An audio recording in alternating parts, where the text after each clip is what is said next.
Hello students, पिछले video में हम बात कर रहे थे पादप कार्यकी पर और हमारा टॉपिक चल रहा था विसरण और परासरण।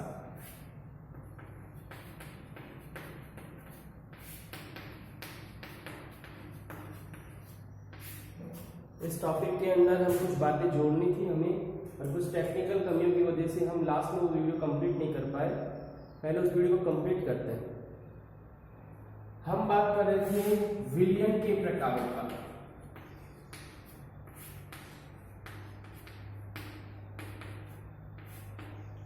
सांद्रता के आधार पर विलयन 3 प्रकार के होते हैं। फर्स्ट शब्द था अल्प परासारी विलयन।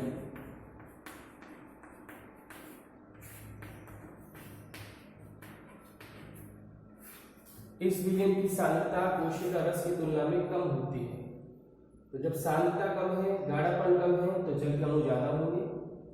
तो जब विलयन में जल के अणु ज्यादा है तो कोशिका के अंदर जल के अणु क्या करेंगे? प्रवेश करेंगे। जैसे देखिए, इस सवाल को मैंने चित्र के माध्यम से आपको समझाया था। मान लीजिए जलीय माध्यम और इसमें हमने कोशिका डाली। इस कोशिका के अंदर जो रस है इसकी तुलना में बाहर के विलयन की सांद्रता कैसी है भाई?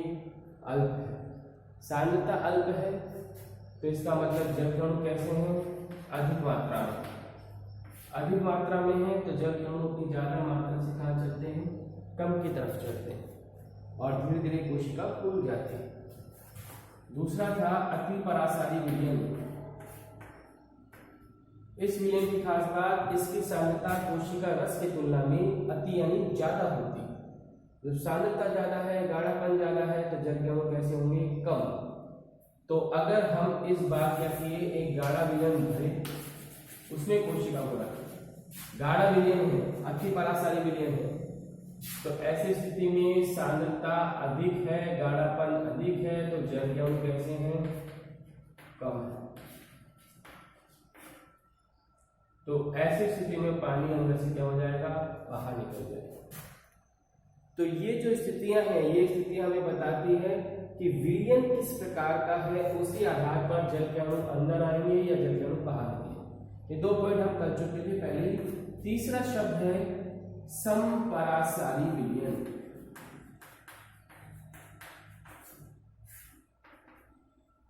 समपरासारी विलयन, जैसा ही नाम से स्पष्ट हो रहा है, समपरासारी ऐसा विलयन जिसकी सांद्रता कोशिका रस के बराबर होती है।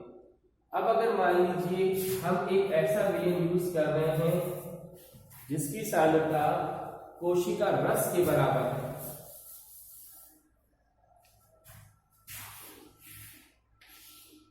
एक कोशिका है जिसको हमने एक ऐसे विलयन में रखा जिसकी सांद्रता कोशिका के बराबर है। जब सांद्रता बराबर है तो ऐसी स्थिति में जल के अणु न तो बाहर से अंदर प्रवेश करेंगे न अंदर से बाहर जाएंगे, दोनों ही बात, यानी इसमें परासरण क्रिया नहीं हो। तो स्टूडेंट्स, परासरण कौन सा होगा? परासरण में जल के अणु अंदर प्रवेश करेंगे या बाहर निकलेंगे, ये बात निर्भर करती है किस पर? जिस विलयन में हमने कोशिका को रखा है उसकी सांद्रता पर यह बात निर्भर करती है। तो ये हमारा एक छोटा क्वेश्चन हो सकता है 12th क्लास की तरफ से। उसके बाद हमारा बड़ा क्वेश्चन बनता है परासरण का प्रयोग द्वारा प्रदर्शन। ये क्वेश्चन प्रैक्टिकल में भी काम आता है। हमें एक ऐसा प्रयोग प्रदर्शित करना है जिसमें हम परासरण को प्रदर्शित कर सकें, और इसके लिए हमने एक टॉपिक बड़ा बनाया है। तो स्टूडेंट्स, ये था परासरण का प्रदर्शन प्रयोग द्वारा। इसके लिए मैंने एक चित्र बनाया है। इस चित्र में ये जो है एक थिसेल कीप है। इस थिसेल कीप के अंदर हमने अर्ध पारगम्य में झिल्ली व्यवस्थित कर रखी है। इसमें अंदर की तरफ शर्करा का विलयन भरा हुआ है और इसे जल से भरे बीकर में रखा है। तो अगर इस प्रयोग की व्यवस्था देखें तो इसके अंदर जल से भरे बीकर के अंदर एक थिसेल कीप को व्यवस्थित किया है। इस थिसेल कीप को हमने इस तरीके से व्यवस्थित किया है कि इसमें पारगम्य झिल्ली लगाई है। इसमें शर्करा का विलयन लगाया है और उस विलयन का तल नोट कर रखा है। ये प्रारंभिक तल है या प्रथम स्तर है और इस उपकरण व्यवस्था को हमने कुछ समय के लिए यूं छोड़ दिया। कुछ समय बाद हम इसको देखते हैं। इसमें क्या होता है, ये शर्करा का जो स्तर पहले यहाँ पे था वो धीरे धीरे क्या हो जाएगा, बढ़ जाएगा और ये जो जल का स्तर है वो धीरे धीरे घट जाएगा। अर्थात इसमें जल के अणु प्रवेश करते हैं और वो प्रवेश जो करते हैं वो कहाँ से करते हैं, बीकर से प्रवेश करते हैं। तो धीरे धीरे जल के अणु इसमें प्रवेश करते हैं जिससे शर्करा का स्तर जो है बढ़ जाता है। और ये जो घटना है ये किसके कारण हो रही है, परासरण के कारण। कैसे, समझ। प्रारंभ में जल के अणु कहाँ पर ज्यादा है, बीकर में, बीकर में पानी भर रखा है और अंदर शर्करा का गाढ़ा विलयन है जिस वजह से यहाँ पर जल के अणु है कम। तो जल के अणु भी ज्यादा मात्रा से कम मात्रा की तरफ चलते हैं, इसमें से होकर अर्धपारगम्य में झिल्ली में से होकर, जिससे धीरे धीरे इसका स्तर बढ़ जाता है और इसका स्तर धीरे धीरे घट जाता है। तो ये प्रयोग जो है, इस प्रयोग की मदद से आप ये साबित कर सकते हो कि परासरण प्रदर्शित होता है और जिसके लिए हम जो डायग्राम बनाएंगे वो आपको उपलब्ध करवा रखा है। ये चित्र के माध्यम से आप इसे सॉल्व करेंगे। तो स्टूडेंट्स, हमारे दो बड़े सवाल हो गए, विलयन कितने प्रकार के होते हैं, इसके अलावा परासरण का प्रयोग द्वारा प्रदर्शन। अब कुछ छोटे क्वेश्चन देखते हैं, जैसे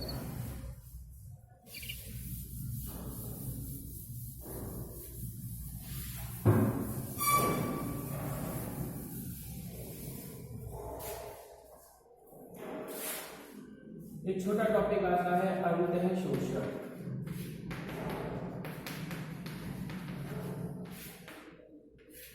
आपने देखा है जब लकड़ी जो होती है उसे हम पानी में डालते हैं तो लकड़ी क्या है, धीरे धीरे फूल जाती है।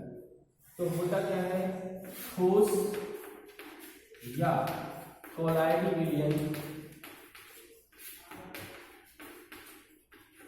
के अणु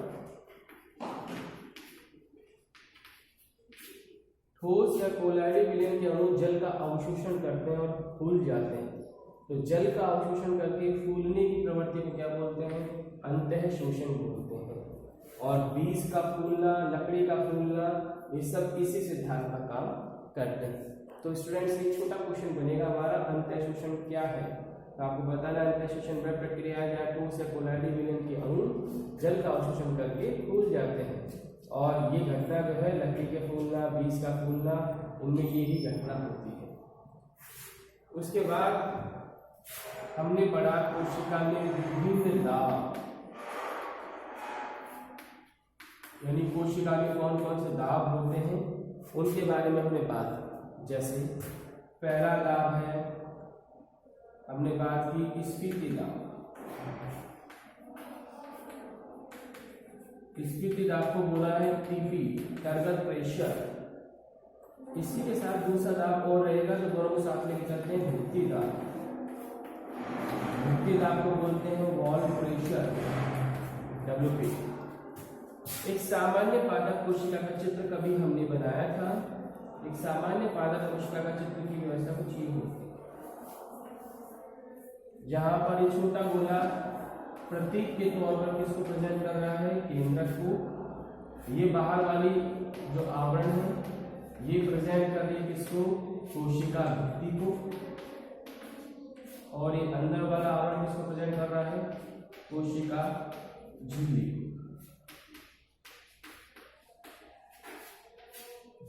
होता क्या है, जब जल के अणु उसमें प्रवेश करते हैं तो ये जल के अणु, जैसे मान लो इस कोशिका के अंदर प्रवेश किए तो इसका कोशिका द्रव्य बाहर की तरफ एक प्रेशर डालेंगे, भूलेगा भी। तो इसका कोशिका द्रव्य या इसकी कोशिका झिल्ली बाहर की तरफ अर्थात कोशिका भित्ति की तरफ एक दबाव लगा रही है, जिस दबाव को बोलते हैं स्फीति दाब। तो टीपी क्या है, कोशिका झिल्ली द्वारा या कोशिका द्रव्य द्वारा कोशिका भित्ति की तरफ लगाए गए दाब को टीपी कहते हैं। फिर WP क्या है, एक प्रेशर अंदर से बाहर की तरफ लग रहा है और एक प्रेशर बाहर से अंदर की तरफ लगेगा, वो कौन लगाएगी, कोशिका भित्ति। कोशिका भित्ति द्वारा अंदर की तरफ लगाए गए दाब को बोलते हैं भित्ति दाब या WP। तो ये दोनों दाब एक दूसरे के विपरीत दिशा में काम करते हैं। अब हम एक स्थिति पर बात करते हैं। सामान्यतः क्या होता है, टीपी बराबर डब्ल्यूपी होता है। ऐसी स्थिति में कोशिका सामान्य रहती है। लेकिन मान लीजिए टीपी ज्यादा है, तो अगर अंदर से प्रेशर जो बाहर लग रहा है वो ज्यादा है और बाहर का प्रेशर कम है, तो ये कोशिका फट जाएगी। लेकिन अगर मान लीजिए उल्टा कर दें, बाहर से जो अंदर प्रेशर लग रहा है वो ज्यादा है, तो ऐसी स्थिति में कोशिका जो है पिचक जाएगी। तो ये दोनों शब्द हैं। तीसरा शब्द जो है वो है परासरण दाब, जिसको बोलते हैं ओपी, ऑस्मोटिक प्रेशर। परासरण दाब परासरण क्रिया का विरोध करता है, अर्थात परासरण दाब ऐसा दाब है जो विलायक के अणुओं को अर्धपारगम्य झिल्ली में से होकर प्रवेश करने से रोकने का काम करता है। ओपी जो है, ओपी विलय के अणुओं पर डिपेंड करता है, या विलय के अणुओं की संख्या पर डिपेंड करता है। यानी एक विलयन में जितने ज्यादा विलय के अणु होंगे उतना ज्यादा गाढ़ापन होगा, और जितना ज्यादा गाढ़ापन होगा उतना ही उसमें परासरण दाब होगा, और परासरण क्रिया का वो क्या करेगा, विरोध करेगा। तो ओपी, डब्ल्यूपी, टीपी और सबसे मेन डीपीडी। डीपीडी की फुल फॉर्म है विसरण दाब न्यूनतम। डीपीडी का एक फार्मूला है, जिस फार्मूले से आप इसको सॉल्व करेंगे। डीपीडी का सूत्र क्या होता है,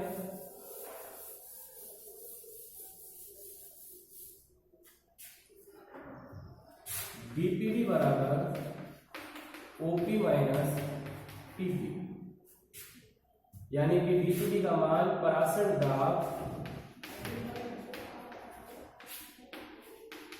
और स्फीति दाब।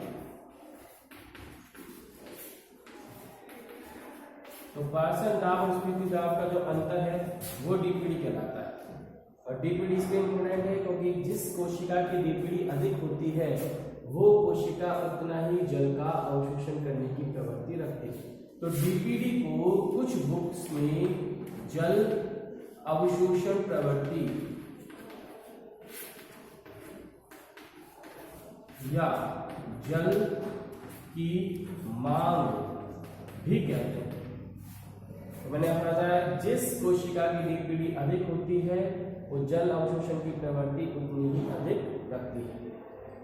तो इस पर कुछ सवाल बड़े एग्जाम्स में बन सकते हैं। आपको दो पादप कोशिकाएं देंगे जिनके अंदर आपको ये दाब देंगे और आपसे पूछेंगे कोशिका में जल किस तरीके से प्रवेश करेगा, किस कोशिका से किस कोशिका में प्रवेश करेगा। जैसा मैं एक सवाल बना दूंगा, आपको समझ में आ जाएगा। माना दो पादप कोशिका है ए एंड बी,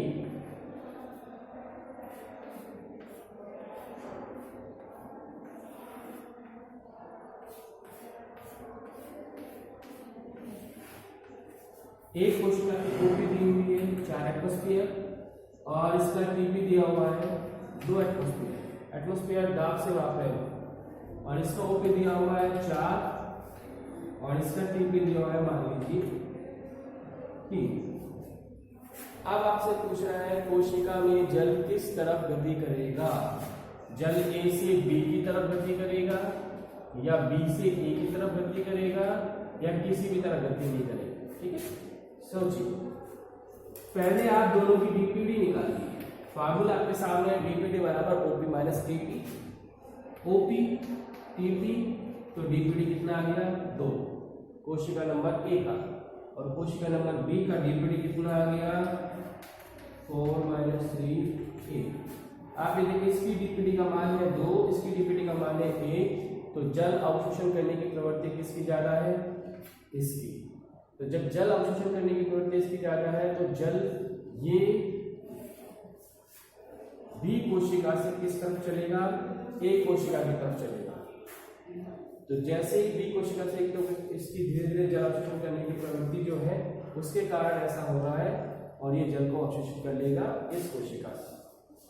तो ये हमारे 12th का लेसन नंबर 5 था जिस पर हमने बात की है, और ये अपनी पादप कार्यकी वाली यूनिट है।